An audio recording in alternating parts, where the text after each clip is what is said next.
अनम का व्यवहार भी बहुत ही अच्छा था। दोनों वक्त का खाना रुखसाना उन्हें अपने घर पर ही खिलाती रहती थी और सिलाई कढ़ाई से अलग कुछ और पैसे भी उन्हें रहबर से मिल जाया किया करते थे। सब कुछ सही चल रहा था, लेकिन कुछ दिनों बाद ही जमुना ने महसूस किया कि रहबर उससे बातें करने के लिए बहाने तलाशता रहता है।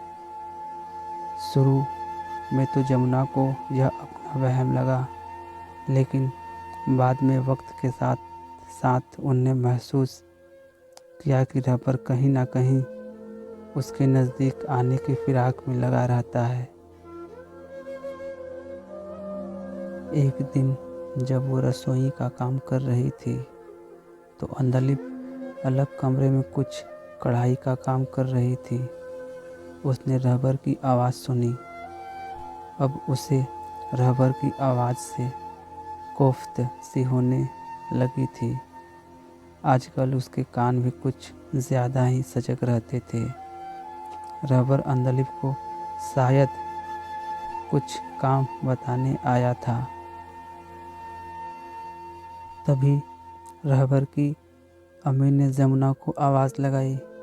वो एकदम भीतरी कमरे में रहा करती थी। जमुना उसके पास गई।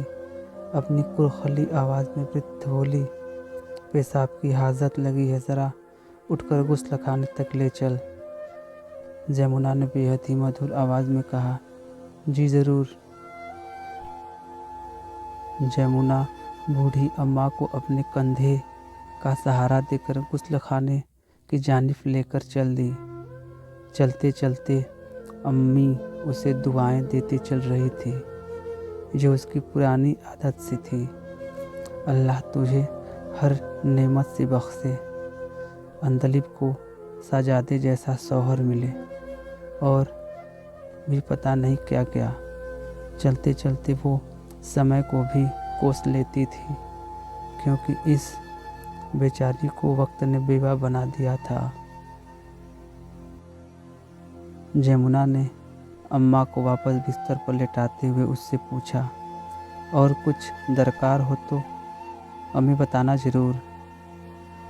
अम्मा ने अनुग्रह मत होते हुए कहा, ना मेरी बच्ची, तू देख ले अपना काम। जमुना बाहर आई तो देखा अनम रसोई में ही बैठी है। जमुना ने पूछा, अंदलिप कहाँ है? अनम ने बेपरवाही से कहा, वो तो सिलाई कर रही है, अब्बू कुछ काम बता रहे हैं उसे। इतना सुनते ही जमुना का माथा ठनक गया। वो तेज कदमों से बाहर ऊपर के कमरे की तरफ भागी। कमरे का दरवाज़ा बंद था।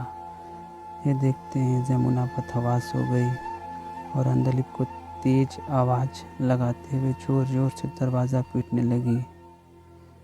ये कमरा ऊपरी मंजिल पर था, तो नीचे तक तो आवाज़ नहीं जा रही थी,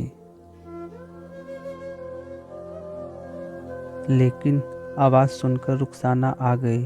रुखसाना को जमुना की बदहवासी कुछ नागवार गुजरी। उसने झल्लाते हुए कहा, क्या क़यामत टूट पड़ी, क्यों इतना चिल्ला रही हो?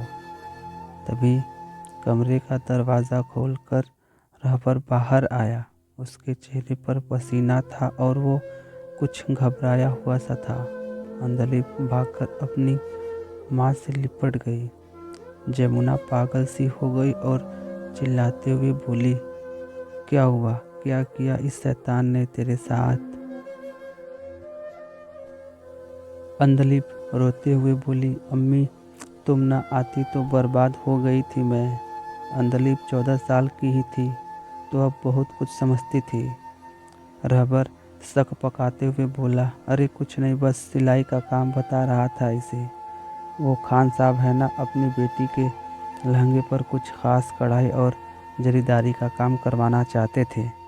रहबर आगे कुछ कहना चाहता तो था, लेकिन जमुना ने उसको एक ज़ोरदार तमाचा मारते हुए उससे कहा, कमरे का दरवाज़ा बंद करके काम समझा रहा था, जलील और आदमी, शर्म नहीं आई तुझे?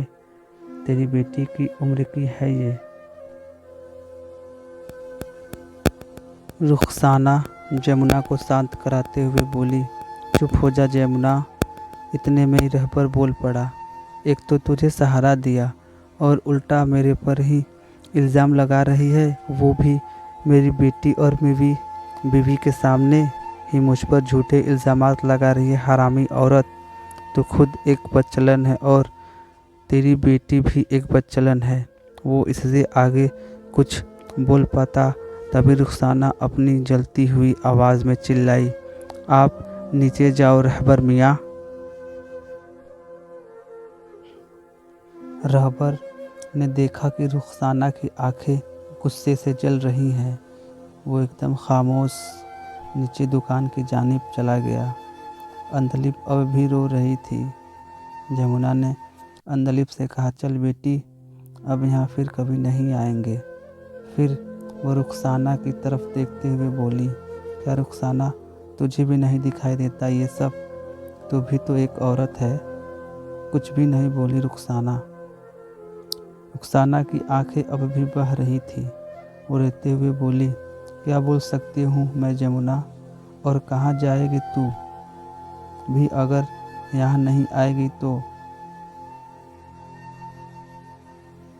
जमुना, मैं भी तो तेरी तरह एक औरत हूँ और औरत हमेशा मर्द की ज़मीन ही हो रही है। मर्द जब चाहे उसका सीना चीर दे और जब चाहे उस पर अपनी गंदगी उलट दे। औरत को तो खामोश ही रहना है। जमुना ने ताना मारते हुए कहा, वाह रुखसाना, अपने शौहर को सही साबित करने को क्या खूब कही। मतलब यहाँ रोज़ अपनी और अपनी बेटी की अस्मत लुटाऊं। रुखसाना ने फिर कहा, जमुना, मैं कौन होती हूँ किसी को सही या गलत करने वाली, और ना ही तुझे यहाँ आने या ना आने को कुछ बोल रही हूँ। जमुना, मैं बस ये बता रही हूँ कि मैं भी एक औरत हूँ, इसलिए मैं भी कुछ नहीं कहूँगी। हम औरतों को कुरान की आयतों में भी कोई ख़ास सहारा नहीं, वो भी इन मर्दों की ढाल है। जमुना ने अब चीखते हुए कहा, जब तेरी बेटी के सीने पर कोई शैतान चढ़ेगा तब देखूंगी तो क्या बोलेगी। अभी तो तू भूसे पर लिप रही है ना। रुखसाना को ये बात बुरी लगी। वो बोली, अल्लाह ना करे कभी ऐसा हो, और अंधलिप के साथ भी कभी अल्लाह ना करे ऐसा होने दे। मर्जी तेरी है जमुना, तुझसे बड़ी हूँ और तुझसे ज़्यादा दुनिया देखी है। याद रख, इस दुनिया में हर औरत तेरी तरह मजबूर है और हर मर्द में तुझे एक रहबर ही मिलेगा जो अपनी बीवी के नज़दीक भी उसी मकसद से आता है और दूसरी किसी औरत के करीब भी बिल्कुल उसी मकसद से जाता है। रुखसाना की बातें सुनकर जमुना को तो बुरा लगा, लेकिन जमुना को बिना कुछ कहे वह अंधलिप को लेकर अपने घर की जानिब चल गई। जमुना आ तो गई थी, लेकिन अब उसके लिए ज़िंदगी का सफ़र एक अंधी गली बनकर रह गई थी। उसे समझ नहीं आ रहा था कि वह अब क्या करे। सिलाई कढ़ाई का जो काम रहबर देता था, अब तो उसे वो भी नहीं मिलेगा। जमुना आज दुकान की जानिब देख रही थी। 3 महीनों से सब सामान जैसे का तैसा ही पड़ा था। तभी अंदर रुखसाना आई। उसे देखते ही जमुना का चेहरा बिगड़ सा गया।